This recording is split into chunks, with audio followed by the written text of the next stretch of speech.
Hello అండి, welcome to మా ఇంటి రుచి మన కిచెన్. నేను ఇవాళ చేయబోయే రెసిపీ అలసందలు పెసర్లతోన కర్రీ చేస్తున్నానండి. నేను ఇక్కడ బాగా క్లీన్ చేసి కడిగి పెట్టుకున్నాను. ఇప్పుడు వీటిని మనం ఒక 2-3 విజిల్స్ ఇస్తే సరిపోతుంది. ఇప్పుడు ఇలా ఉడికిన తర్వాత ఒక జాలి గంటలోకి తీసుకొని వాటర్ అంతా వడపోసుకోవాలి. ఇలా వాటర్ అంతా వడపోసుకున్న తర్వాత నీరుని పక్కన పెట్టుకోవాలి. ఇప్పుడు నేను ఇక్కడ కడాయి పెట్టుకున్నానండి. అందులో 2 టేబుల్ స్పూన్లు ఆయిల్ వేసుకున్నాను. ఆయిల్ హీట్ అయిన తర్వాత మినపగుళ్ళు వేసుకుందాము.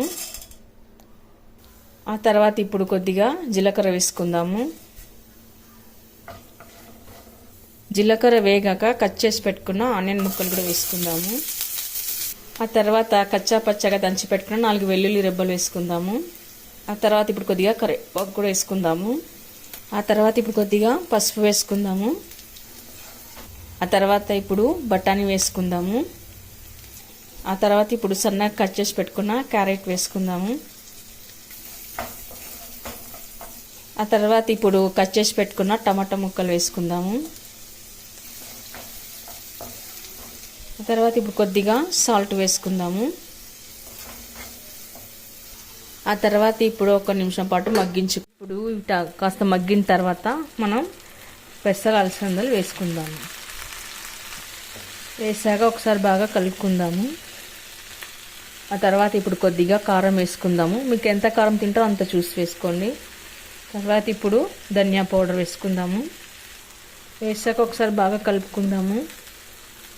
ఆ తర్వాత ఇప్పుడు కొద్దిగా గరం మసాలా వేసుకుందాము. మీకు ఇష్టమైతే వేసుకోండి, లేకపోతే లేదు. ఆ తర్వాత మనం వాటర్ వేసుకుందాము.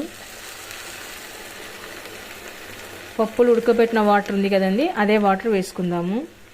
వేసాక ఒకసారి బాగా కలుపుకోవాలి. ఆ తర్వాత ఇప్పుడు మూత పెట్టేసుకొని 1 నిమిషం ఉడికించుకుందాము.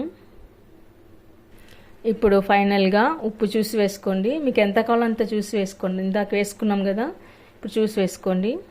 అంతే అండి, రెడీ అయిపోయింది. ఇప్పుడు కొత్తిమీర వేసుకొని గార్నిష్ చేసుకుందాము. ఇప్పుడు సర్వింగ్ బౌల్లోకి తీసుకుందాము.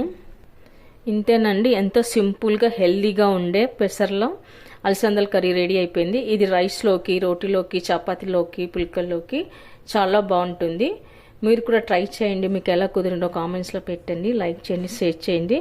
తప్పకుండా మన ఛానల్ని సబ్స్క్రైబ్ చేయండి. Thank you for watching.